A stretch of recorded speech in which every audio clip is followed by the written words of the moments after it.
नमस्कार, बुलेटिन में आपका स्वागत है। मैं हूं आपके साथ लक्ष्मी। बुलेटिन की शुरुआत करेंगे बड़ी खबर के साथ। महाशिवरात्रि पर आम आदमी पर पड़ी महंगाई की मार। ये बड़ी खबर आपको बता रहे हैं। महाशिवरात्रि पर आम आदमी पर पड़ी महंगाई की मार। कमर्शियल गैस सिलेंडर की कीमतों में हुआ इजाफा। दिल्ली में 19 केजी के सिलेंडर पर बढ़े 105 रुपए। 5 केजी कमर्शियल गैस सिलेंडर पर बढ़े 27 रुपए। ये बड़ी खबर आपको बता रहे हैं। महाशिवरात्रि पर आम आदमी पर पड़ी महंगाई की मार। कमर्शियल गैस सिलेंडर की कीमतों में हुआ इजाफा। दिल्ली में 19 केजी के सिलेंडर पर बढ़े 105 रुपए, तो वहीं 5 केजी कमर्शियल गैस सिलेंडर पर बढ़े 27 रुपए। कमर्शियल गैस सिलेंडर की कीमतों में हुआ इजाफा। आज की बड़ी खबर। महाशिवरात्रि पर आम आदमी पर पड़ी महंगाई की मार। कमर्शियल गैस सिलेंडर की कीमतों में हुआ इजाफा। दिल्ली में 19 केजी के सिलेंडर पर बढ़े 150 रुपए। 5 केजी कमर्शियल गैस सिलेंडर पर बढ़े 27 रुपए। ये बड़ी खबर आपको बता रहे हैं। महाशिवरात्रि पर आम आदमी पर पड़ी महंगाई की मार। कमर्शियल गैस सिलेंडर की कीमतों में हुआ इजाफा। वो दिल्ली में 19 केजी के सिलेंडर पर बढ़े 105 रुपए, तो वहीं 5 केजी कमर्शियल गैस सिलेंडर पर बढ़े 27 रुपए।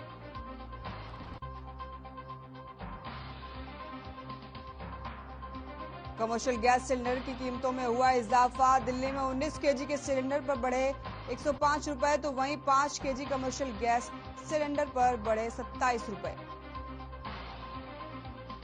आज की बड़ी खबर। महाशिवरात्रि पर आम आदमी पर पड़ी महंगाई की मार। कमर्शियल गैस सिलेंडर की कीमतों में हुआ इजाफा। दिल्ली में 19 केजी के सिलेंडर पर बढ़े 105 रुपए, तो वहीं 5 केजी के कमर्शियल गैस सिलेंडर पर बढ़े 27 रुपए। महाशिवरात्रि पर आम आदमी पर महंगाई की मार। कमर्शियल गैस सिलेंडर पर बढ़े 150 रुपए। दिल्ली में 19 केजी के सिलेंडर पर बढ़े 105 रुपए, माफ करें। 5 केजी कमर्शियल गैस सिलेंडर पर बढ़े 27 रुपए। महाशिवरात्रि पर आम आदमी पर पड़ी महंगाई की मार।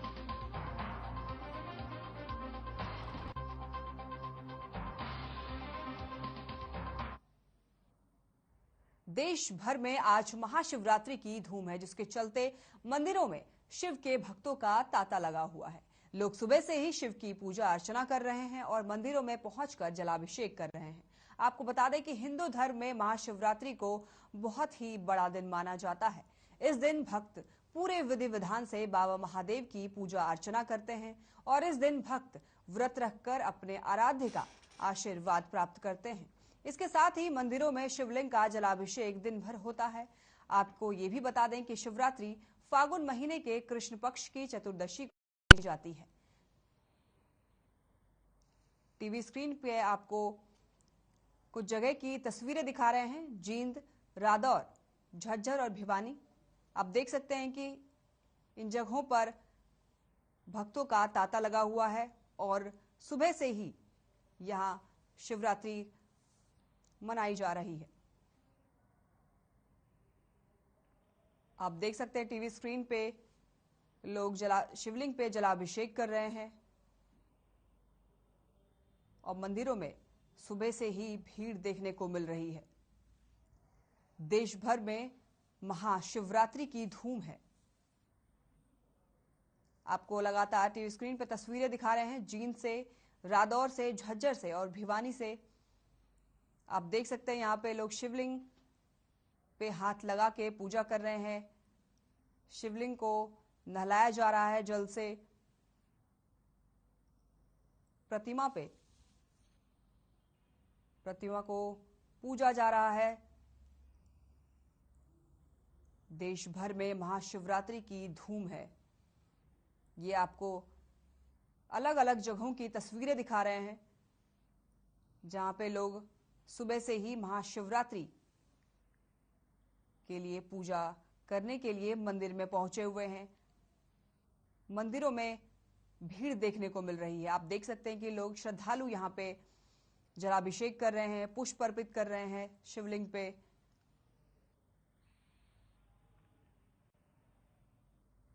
शिवरात्रि के उपलक्ष्य में कर्ण नगरी करनाल में भगवान भोले शंकर के भक्तों पर भक्ति का रंग चढ़ा हुआ है। आपको बताते चले कि लोग सुबह से ही मंदिरों में जाकर पूजा अर्चना कर रहे हैं और शिवलिंग पर जल चढ़ा रहे हैं। वहीं शिव भक्तों की भीड़ से सभी मंदिरों में काफी भीड़ देखने को मिल रही है। शिवरात्रि के दिन शिव भक्तों द्वारा मंदिरों में शिव आरती कर जल अभिषेक किया जा रहा है। वहीं करनाल सराफा बाजार के सनातन धर्म शिव मंदिर में भगवान शिव की प्रतिमा भी खास है। कहा जाता है कि ऐसी मूर्ति और कहीं नहीं है। और तो और भोलेनाथ मंदिर और भक्तों की तरफ से 10 किलो चांदी का छत्र भी चढ़ाया हुआ है।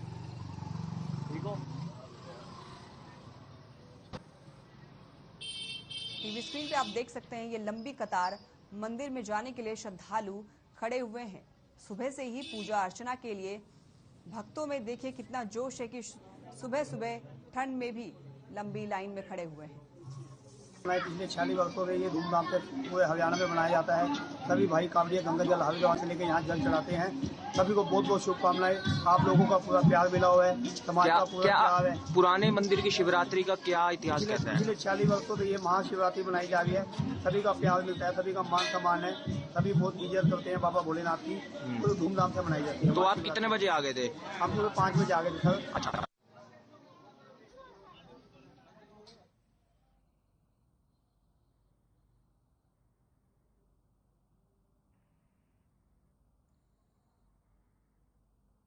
पुंडरी में महाशिवरात्रि का त्यौहार बड़े ही हर्षोल्लास से मनाया जा रहा है। आपको बता दें कि पुंडरी के 11 रुद्री मंदिर में सुबह से ही भक्तों का तांता लगा हुआ है। भक्तजन 11 रुद्री मंदिर में शिवलिंग पर जल चढ़ा रहे हैं। वहीं पुजारी संदीप शर्मा ने बताया कि यहाँ पर जो भक्तजन आते हैं और अपनी मन्नतें मांगते हैं, वो मन्नतें पूरी होने पर गुड़ की भेली चढ़ाई जाती है। वहीं पुजारी संदीप शर्मा ने बताया कि यहाँ साल में 2 बार शिवरात्रि का मेला भी लगता है। सावन और फागुन के महीनों में शिवरात्रि का मेला लगता है, जिसमें श्रद्धालु आकर मन्नतें मांगते हैं और उनकी मन्नतें भी पूरी होती है।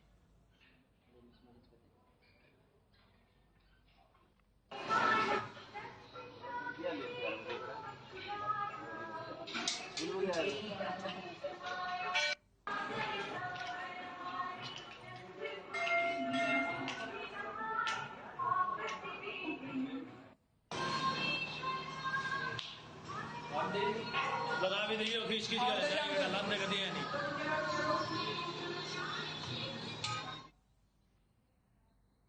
यूक्रेन और रूस में चल रहे युद्ध के दौरान भारी संख्या में भारत के विद्यार्थी और अन्य लोग फंसे हुए हैं। हालांकि कई जहाज विद्यार्थी को लेकर लौट रहे हैं। वहीं यूक्रेन में फंसी छात्रा यमुनानगर पहुंची।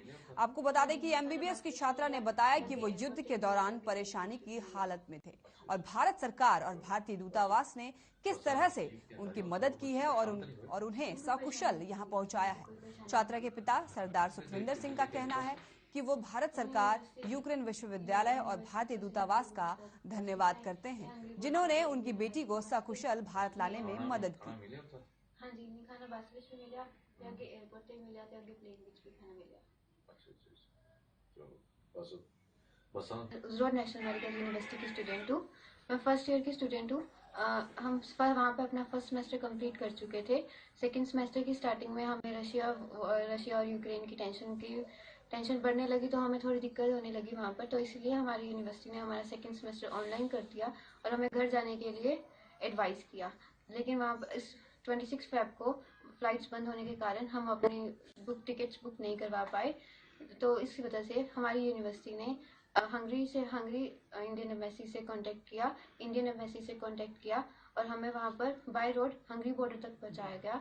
तो हंगरी बॉर्डर से हम वहाँ के एयरपोर्ट बुडापेस्ट पे पहुँचे और फिर उसके बाद हमारे वहाँ से फ्लाइट हुई। मेरी बेटी दमनप्रीत कौर, जो कि यूक्रेन के अजरोड नेशनल यूनिवर्सिटी में पढ़ने के लिए एमबीबीएस पढ़ाई के लिए गई थी। वहाँ पे एक सेमेस्टर उसका पूरा हो चुका था और अगले सेमेस्टर के लिए जैसे ही शुरू हुआ तो ये सारा काम डिस्टर्ब हो गया। तो वहाँ जैसी बेटी का, हमें भी न्यूज़ से पता ही चलता था, बेटी का भी फ़ोन आ रहा था कि पापा यहाँ थोड़ा सा डिस्टर्ब नज़र आने लगा है। तो हमने आनंद फानन में जैसे टिकट के लिए भाग दौड़ करी, टिकटों का रेट बहुत ज़्यादा हो गया। तो फिर भी हमने 5 मार्च की सोची कि टिकट मिल जाए, तो हमने करवाने की कोशिश की। 2 मार्च से हरियाणा विधानसभा का बजट सत्र शुरू होगा, जिसके मद्देनजर बिजनेस एडवाइजरी कमेटी की बैठक हुई जिसमें बजट सत्र की रूपरेखा तय की गई। साथ ही शिक्षा विभाग में क्या कुछ तब्दीलियां की गई हैं, इसको लेकर हमारे संवाददाता रवि चंदेल ने संसदीय कार्य और शिक्षा मंत्री कंवरपाल गुर्जर से खास बातचीत की है। आप भी देखिए। 2 मार्च से हरियाणा विधानसभा का बजट सत्र शुरू होगा। इसी को लेकर बिजनेस एडवाइजरी कमेटी की आज बैठक हुई जिसमें बजट सत्र की रूपरेखा तय की गई। इसी विषय पर चर्चा करने के लिए हमारे साथ मौजूद हैं संसदीय कार्य एवं शिक्षा मंत्री कंवरपाल गुर्जर।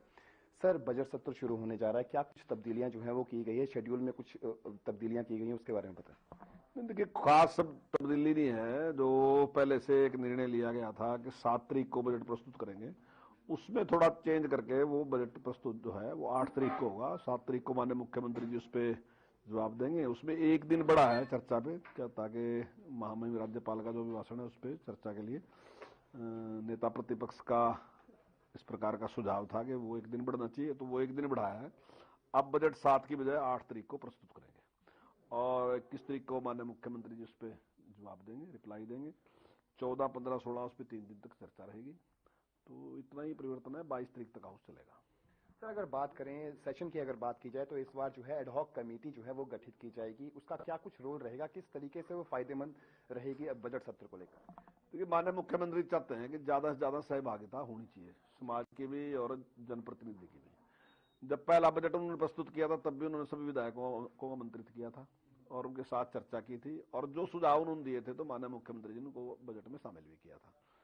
और अब की बार भी माननीय मुख्यमंत्री जी ने समाज से भी सुझाव मांगे थे, जो अलग अलग वर्ग हैं उन सबसे सुझाव भी मांगे, और साथ ही जो जनप्रतिनिधि है उनसे भी उन्होंने सुझाव मांगे थे।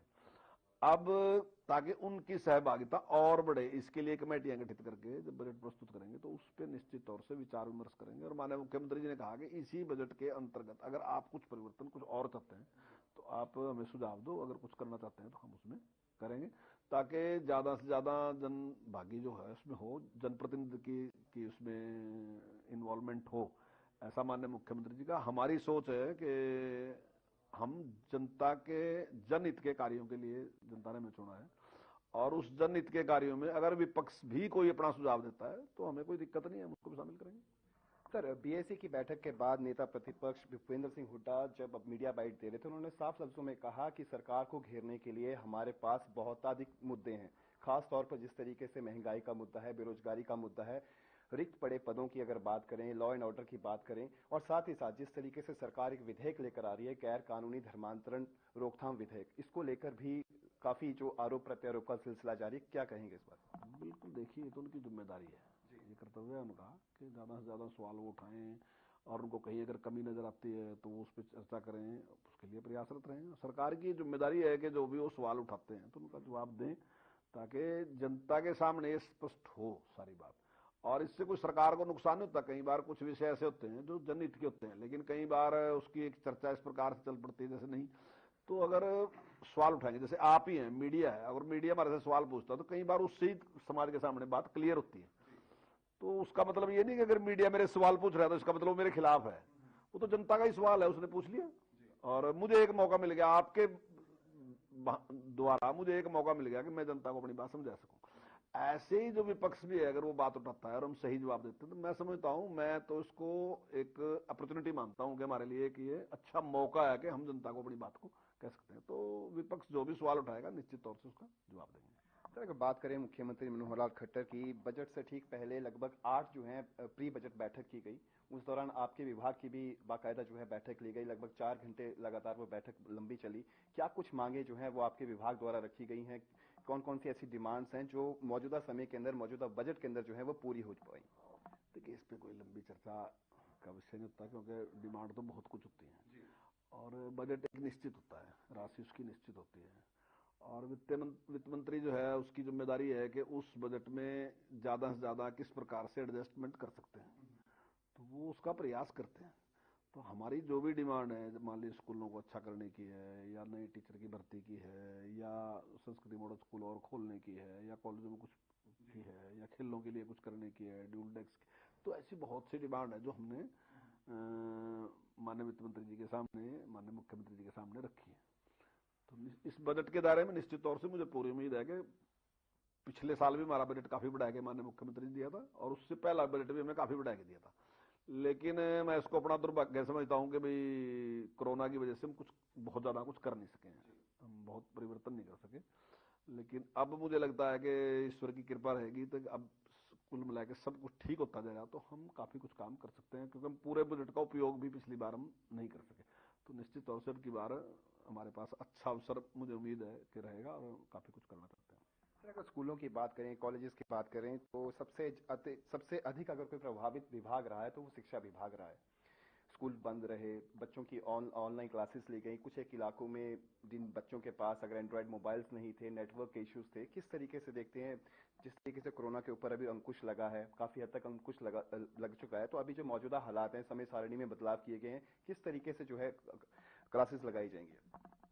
देखिए, वैसे तो कोरोना काल में भी हमने काफी काम किए। जैसे मैंने अभी आपसे कहा था कि हमने संस्कृति मॉडल स्कूल खोले, जो पहले 22 थे, हमने 116 और खोल दिए उसमें। इसी प्रकार कॉलेज भी, नए कॉलेज भी हमने खोले हैं। इसी प्रकार सुपर 100 जो हमने शुरू किया, उसके बहुत अच्छे परिणाम हैं। 29 बच्चे जो हैं जो IIT में एडमिशन हुआ, 26 बच्चे हैं जो MBBS में एडमिशन हुआ, और एम्स में भी हमारे 6 बच्चे। तो काफी अच्छे काम भी हुए, लेकिन जितने होने चाहिए थे शायद उसमें फिर भी कमी रही। कोरोना की वजह से उसमें एक दिक्कत हमारे सामने आई है।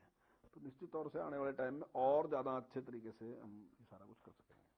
सर, एक अंतिम सवाल कि निजी स्कूलों की मनमानी जो फीस वसूलना था, चाहे वो ट्यूशन फीस को लेकर हो, इंफ्रास्ट्रक्चर फीस को लेकर हो, या एनुअल फीस को लेकर हो, या फिर ड्रेस कोड की अगर बात करें, तो लगातार जो है काफी अभिभावकों की भी लगातार ये शिकायतें आ रही थी कि स्कूलों की फीस जो है वो बढ़ाई जा रही है। हालांकि कोरोना काल के दौरान जिस तरीके से वित्तीय प्रभाव जो पड़ा है, उसको देखते हुए सरकार को उचित कार्रवाई करनी चाहिए, तो इसके ऊपर क्या कुछ कार्रवाई की गई? देखिए, इस सेशन के शुरू में ही कुछ अभिभावक मुझे मिले थे और उन्होंने कहा था कि कुछ स्कूल ऐसे हैं जिन्होंने अपनी फीस को लगभग डबल कर दिया। तो निश्चित तौर से चिंता का विषय था और उस पर हमने विचार विमर्श किया और उसके बाद हमने उसके लिए नियम निर्धारित कर दिया। अब कोई भी स्कूल जो है वो 5% से ज्यादा साल में अपनी फीस नहीं बढ़ा सकेगा। ऐसे ही कुछ अभिभावक हमें मिले थे, उन्होंने हमें कहा कि भाई स्कूल हर साल अपना कलर, जो ड्रेस है उसका कलर चेंज कर देता है, जिसके कारण उन्हें अतिरिक्त खर्च करना पड़ता है, क्योंकि बच्चे की लगभग हाइट भी और सारा कुछ लगभग वैसे ही रहता है। तो अगर हर साल बदलेंगे तो उन्हें ज्यादा खर्च करना पड़ता है। तो उस पर भी हमने निर्णय लिया कि 5 साल तक वो उसका कलर चेंज नहीं कर सकते, एक ही जैसी ड्रेस रहेगी। तो मैं समझता हूँ इससे अभिभावकों को लाभ होगा। और मैं आपके चैनल के माध्यम से ये भी कहना चाहूंगा कि मुझे जो प्राइवेट स्कूल है उनकी यूनियन भी मिली थी और उन्होंने भी इस पे अपनी खुशी जाहिर की, कोई नाराजगी उनकी नहीं थी, वो भी सेटिस्फाई थे। उन्होंने कहा कि नहीं ठीक है। और मैं समझता हूँ कि जो भी सुधार की बात है, अगर अभिभावकों को कोई शिकायत है, कंप्लेंट है, तो आने वाले टाइम में और भी अगर इस प्रकार की कोई समस्या है तो निश्चित तौर से उसका भी समाधान करेंगे। बहुत बहुत शुक्रिया सर। तो ये थे हमारे साथ संसदीय कार्य एवं शिक्षा मंत्री कंवरपाल गुर्जर, जिन्होंने आगामी बजट को लेकर जो 2 मार्च से बजट सत्र शुरू होगा उसके बारे में शेड्यूल जो जारी किया गया है उसके बारे में जानकारी दी। साथ ही उन्होंने कहा कि निजी स्कूलों द्वारा जो मनमानी फीस वसूली जाती थी उसको लेकर भी अब सरकार जो है कड़े दिशा निर्देश जो है पारित की जा चुके हैं। चंडीगढ़ से हर खबर हरियाणा के लिए रवि चंदेल के साथ कैमरा पर्सन किशन। खबर रेवाड़ी से है, जहां विकास कार्यों की मांगों को लेकर वार्ड नंबर 12 की पार्षद रेखा देवी अपने पति सज्जन पहलवान और वार्डवासियों को लेकर कार्यालय पहुंच गईं, जहां विकास कार्यों के मुद्दों को लेकर कार्यालय में उपस्थित नए चेयरपर्सन के पति और पार्षद के बीच तीखी नोकझोंक हो गई। आपको बता दें कि हंगामा इतना बढ़ गया कि कार्यालय में पुलिस बुलानी पड़ी। साथ ही रेखा का आरोप है कि उसका वार्ड बहुत बड़ा है और विकास नहीं होने से मोहल्लावासी परेशान है। मैं नगर परिषद में इसलिए आई थी कि वार्ड नंबर 12 का विजयनगर से कोई काम नहीं हो रहा और 6 महीने कंप्लेंट लगाई थी कि कच्ची गली है जो पक्की हो जाएगी। वार्ड नंबर विजयनगर में 6 नंबर गली और वो अब तक पूरी नहीं हुई। तो इसकी समस्या लेकर आए हुए हैं और आज उन्होंने अपनी बात रखी है और चेयरमैन साहिब की नहीं और उनके बलजीत भाई साहब के सामने बात हुई है, तो ये बोल रहे हैं कि हो जाएगी। हमें ऐसे लबरेजा दिया जा रहा है और काम पूरा हो नहीं रहा है। ऐसा कैप्टन अजय सिंह यादव से मेरा कोई वास्ता नहीं है। हम बीजेपी के टिकट पे मैडम वो बनी है, राव इंद्रजीत सिंह के आशीर्वाद से, माननीय मुख्यमंत्री जी के आशीर्वाद से, भारतीय जनता पार्टी की, उससे भारतीय जनता पार्टी की कर्मठ कार्यकर्ता है और सबको साथ लेकर कोशिश करें। पूरे रेवाड़ी में सभी वार्डों में वोट मिली है और 26,000 वोट मिली है। ठीक है भाई, उस वार्ड नंबर 12 में 1500 वोट मिली है और कुल मिला के वोट 26,000 मिली है। बुलेटिन में फिलहाल के लिए बस इतना ही। देखते रहिए हर खबर। नमस्कार।